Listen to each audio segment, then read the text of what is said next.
Hello friends, నేను మీ Saritha. Welcome back to our channel Saritha's vlogs. అందరూ ఎలా ఉన్నారు? బాగున్నారు అనుకుంటున్నాను. ఇక్కడ మీరు చూస్తున్న స్వీట్స్ ఈరోజు నేను టిప్స్తో చూపించబోతున్నాను. అండ్ ఇక్కడ క్వాంటిటీస్ మెన్షన్ చేస్తాను, దాంతోపాటు టిప్స్ కూడా చెప్తాను. మా బ్రదర్కి పంపిస్తున్నాము, అందుకోసం మనిషిని పిలిచి చేయించాము. మా ఊరు నుంచి వస్తారు ఆయన, చాలా బాగా చేస్తారు. ఇక్కడ నేను ముందే తుంపి పెట్టేశాను, ఆరక ముందే. అది కొంచెం స్టిక్కీగా వచ్చింది, ఆరితే చక్కగా గట్టిగా వస్తుంది. ఇక్కడ బెల్లంతో స్టార్ట్ చేయాలి. ముందుగా ఒక 1/2 kg బెల్లం తీసుకుని దాంట్లో ఒక 1/2 గ్లాస్ వాటర్ పోసారు. అండ్ ఆ వాటర్తో ఇదంతా మరిగిస్తారు హై ఫ్లేమ్లో. మీకు వాటర్ చూపిస్తున్నాను చూసారా, మధ్యలో ఒక 1/2 గ్లాస్ మాత్రమే పోసుకోవాలి. హై ఫ్లేమ్లో బాగా మరుగు రానివ్వాలి.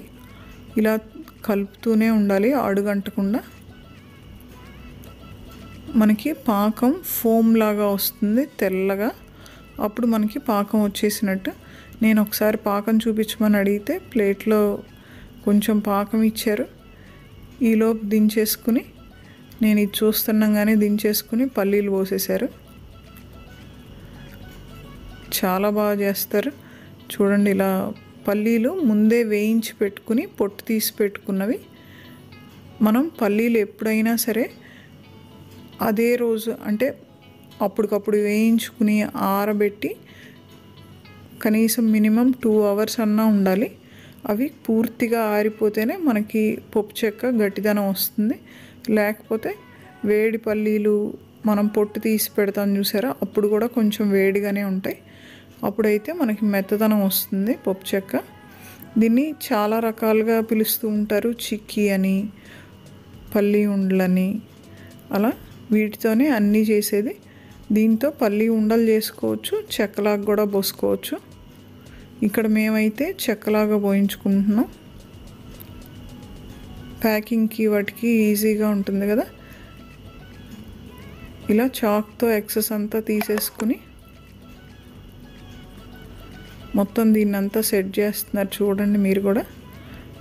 ఇది చేత్తో అంతా దగ్గరికి తీసి 2 వైపులా కొంచెం అలా ప్రెస్ ఇచ్చినాక ఈయన ఒక గిన్నె తీసుకున్నారు. గిన్నెతో ఇలా మొత్తం ఈ బేసిన్కి ఫస్ట్ నెయ్యి రాశారు. నెయ్యి రాసినాక ఇది వేసి ఇలాగా మొత్తం స్ప్రెడ్ చేస్తున్నారు. మనకి పప్పులన్నీ పైకి వస్తాయి, షైన్ కూడా వస్తుంది గిన్నెతో రుద్దటం వల్ల. ఈ టిప్ నేను మధ్యలో షేర్ చేస్తాను, ఎలాంటి గిన్నె తీసుకోవాలి ఏంటి అనేసి. ఇక్కడైతే ఇలా రుద్దేశారు కదా, ఇప్పుడు ఎమ్మటే చాక్ తీసుకుని ఫింగర్ లాస్ట్కి పెట్టారు. చాక్ లాస్ట్కి పెట్టి ఎలా కోస్తున్నారో చూడండి. ఇలా మొత్తం అన్నీ కోసేశారు. మనకేంటంటే చాక్ ఎడ్జ్కి పట్టుకుంటే గ్రిప్ దొరకదు. చాక్తో కోసినప్పుడు లెగుస్తుంది కదా, అదంతా మళ్ళీ ఇంకొకసారి రుద్దేశారు. ఇక్కడ నేను ఒక టిప్ షేర్ చేస్తున్నాను మీకు. ఈయన చూపిస్తున్నారు ఇలా బెల్లం ఎలాంటిది తీసుకోవాలి అని. బెల్లం ఎప్పుడైనా సరే నలిపితే పొడి పొడిలాడుతూ ఉండకూడదు. ఇలా పట్టుకుంటే ముద్దలాగా ఉండాలి, అక్కడికక్కడే ముద్ద అవుతున్నట్టు ఉండాలి. అలాంటి బెల్లం అయితేనే చిక్కీలకి బాగుంటుంది. ఇది చూస్ చేసుకుని తెచ్చుకోవాలి. అండ్ పల్లీపప్పు కూడా మీడియం సైజ్ అయితేనే బాగుంటుంది. చూడండి, ఈ పల్లీలు అయితే మీడియం సైజు. ఇలా కోసింది పైన ఆరిపోగానే బేసిన్ ఉల్టా చేస్తారు, ఎందుకంటే బ్యాక్ సైడ్ కూడా ఆరాలి. ఇలా తీసిందాన్నే నేను ఇలా పట్టుకుని లాగేటప్పటికి చూడండి, ఇక్కడ తీగలాగా వస్తుంది కదా. మనకి ఇది పచ్చి ఉన్నప్పుడు, ఆరనప్పుడు ఇలా వస్తుంది. ఆరితే మళ్ళీ నార్మల్గా తుంపితే చక్కగా బిళ్ళలు బిళ్ళలుగా వస్తాయి. చూసారా ఎంత బాగుందో. అండ్ ఈ టిప్స్ కనుక పాటించి చేసుకుంటే మీకు కూడా ఇలా ట్రై చేయండి, రావచ్చు.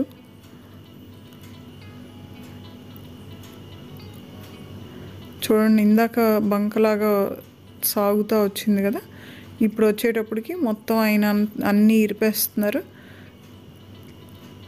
అన్నీ ఎలా ఇరిగిపోతున్నాయి చూడండి, ఈజీగా వచ్చేస్తుంది కదా.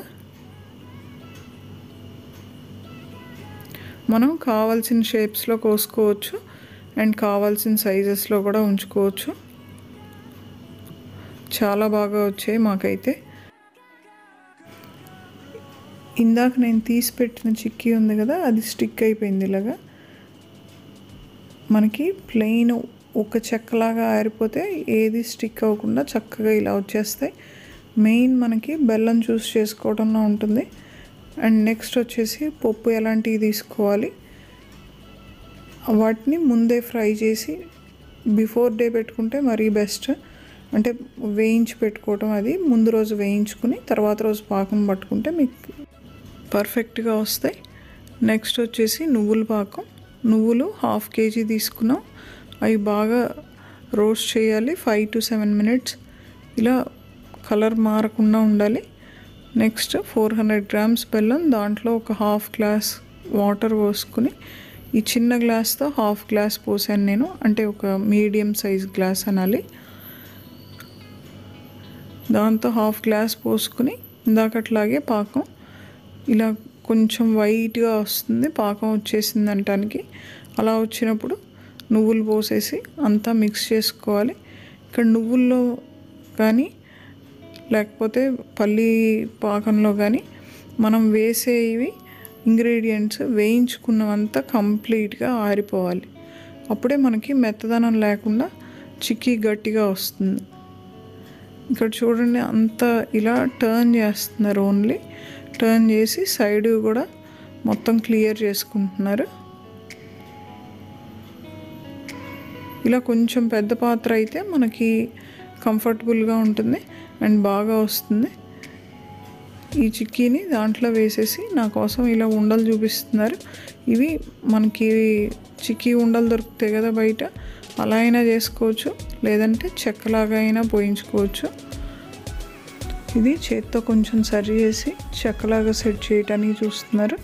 అండ్ ఇది ఇందాకట్లాగా గిన్నెతో ఇలా స్ప్రెడ్ చేస్తున్నారు. నువ్వులు మనకు 1/2 kg కదా, అందుకని బేసిన్ మొత్తం రాదు. ఇలా గిన్నెతో కంప్లీట్గా సెట్ చేస్తారు. నువ్వులు మన హెల్త్కి చాలా మంచిది కదా, ఇది ఒకసారి ట్రై చేయండి అండ్ ఈ టిప్స్ కంపల్సరీ పాటించండి. నెక్స్ట్ నేను ఈ గిన్నె ఎలా యూస్ చేసుకోవాలో కూడా చూపిస్తాను. చూసారు కదా కొయ్యటం ఎలాగ వస్తున్నారు. చెయ్యి పెట్టి ఆ వేలు చాక్ ఎడ్జ్ కానా పెట్టి వస్తారు. మనకి ఏ షేప్ కావాలంటే ఆ షేప్ కట్ చేసుకోవచ్చు. అండ్ కట్ చేసినాక ఒక్కసారి మళ్ళీ గిన్నెతో ప్రెస్ ఇవ్వాలి. ఇచ్చి బ్యాక్ సైడ్ కూడా ఆరినాక ఇలా కంప్లీట్గా ఆరితేనే మీరు పీసెస్ చేసుకోవాలి, లేకపోతే కొంచెం స్టిక్కీగా అలా వస్తూ ఉంటాయి కట్ చేసేటప్పుడు. కాబట్టి ఇలా పేపర్ మీద వేసి ఆరిపోయినాక ఇలా అన్ని పీసెస్ చేసుకోవచ్చు. నువ్వులు చాలా మంచిది, ట్రై చేయండి హెల్త్ పరంగా కూడా. నెక్స్ట్ వచ్చేసి బూందీ మిఠాయి అంటాం కదా, మనకు బయట స్వీట్ షాప్స్లో అమ్ముతూ ఉంటారు. అదే మిఠాయిని నేను ఇక్కడ చూపిస్తున్నాను. 400 grams బెల్లం తీసుకున్నాం, సేమ్ అదే బెల్లం తీసుకుని 1/2 glass వాటర్ పోసి ఇలా అంతా మరగబెట్టుకుంటున్నాం. ఇలా మరగబెట్టుకున్న పాకంలో బూందీ ముందుగా వండి పెట్టుకోవాలి. మనకి ఇందాక చెప్పినట్లు ఏదైనా సరే వేడి ఉండకూడదు. పప్పులు కానీ నువ్వులు కానీ ఈ బూందీ కానీ అన్నీ చల్లారిపోయి ఉండాలి. అండ్ క్రిస్పీగా కూడా ఉంటాయి ఈ బూందీ నేను ఎలా వండుకోవాలో డిస్క్రిప్షన్లో ఇస్తాను. ప్రీవియస్ నేను పెట్టిన వీడియోస్లో ఉన్నాయి, ఒకసారి చెక్ చేయండి. చూడండి, ఇలా ఒక్కసారి అంతా టర్న్ ఇచ్చేసి ఇలా పోసేసారు. ఇది ఇత్తడి గిన్నె, చాలా బాగా వచ్చింది చూసారా. ఇలా కొంచెం పెద్ద గిన్నెలు మందపాటి పెట్టుకుంటే మనకి హై ఫ్లేమ్లో పెట్టినప్పుడు మాడకుండా ఉంటాయి. ఇదంతా మనం ప్రాసెస్ అంతా హై ఫ్లేమ్లోనే చూసాం. ఇది బూందీ వచ్చేసి 1/2 kgనే బెల్లం. అది ఇలా పల్చగా స్ప్రెడ్ చేశారు ఇందాకట్లాగా.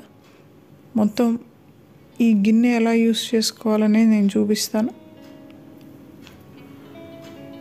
మనం ఎమ్మటే పొయ్యంగానే కోస్తేనే మనకి కొయ్యటానికి వస్తుంది, లేకపోతే మొత్తం ఈరిపేసుకోవాల్సి వస్తుంది.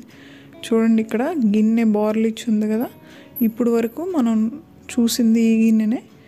ఇది ఎలా యూస్ చేయాలి అంటే కింద ఫ్లాట్గా ఉండాలి, బేస్ ఫ్లాట్గా ఉండి ఎడ్జెస్ కొంచెం రౌండ్ తిరిగి ఉండాలి. కంప్లీట్ ఫ్లాట్ది తీసుకోకూడదు, ఫ్లాట్ అన్నాం కదా అని. ఇలా ఎడ్జెస్ వచ్చేటప్పటికి కొంచెం టర్న్ తిరిగి ఉండాలి. అప్పుడు మనకి ఇది ప్రెస్ చేయటంలో మనకి షైన్ రావటం కానీ ఈ టిప్కి ఇలాంటి గిన్నె యూజ్ అవుతుంది. చూడండి, ఇంకొకసారి రిపీట్ చేస్తున్నాను. కింద ఫ్లాట్ ఉండాలి, చుట్టూతో వచ్చేటప్పటికి కొంచెం టర్న్ తిరిగి ఉండాలి. ఇలాంటి గిన్నె అయితే మనకి ఇలా చిక్కీలు పోసుకొని ప్రెస్ చేయటానికి కరెక్ట్గా సెట్ అవుతుంది. ఇక్కడ ఈ చిక్కీ కూడా పైన వైపు ఆరిపోయింది. ఇప్పుడు సెకండ్ సైడ్ ఉల్టా చేసి ఇలా ఆరబెట్టుకోవాలి. ఇలా రెడీ అయిన మిఠాయిని ఎయిర్ టైట్ కంటైనర్లో పెట్టుకుంటే 1 మంత్ పాటు నిలవ ఉంటుంది. చాలా టేస్టీగా క్రిస్పీగా ఉంది. అండ్ ఇలాగే జీడిపప్పు మిఠాయి కూడా చేసుకోవచ్చు. అది నేను నెక్స్ట్ వీడియోస్లో చూపిస్తాను. మాకైతే చాలా ఇంట్రెస్టింగ్గా అండ్ టేస్టీగా ఉన్నాయి. మీరు కూడా ఒకసారి ట్రై చేసి నాకు కామెంట్స్లో మీకు ఎలా వచ్చిందో చెప్పండి. ఈ టిప్స్ తప్పకుండా పాటిస్తూ చేసుకోండి. అండ్ నా వీడియో నచ్చినట్లయితే లైక్ చేసి షేర్ చేయండి. Thanks for watching my video.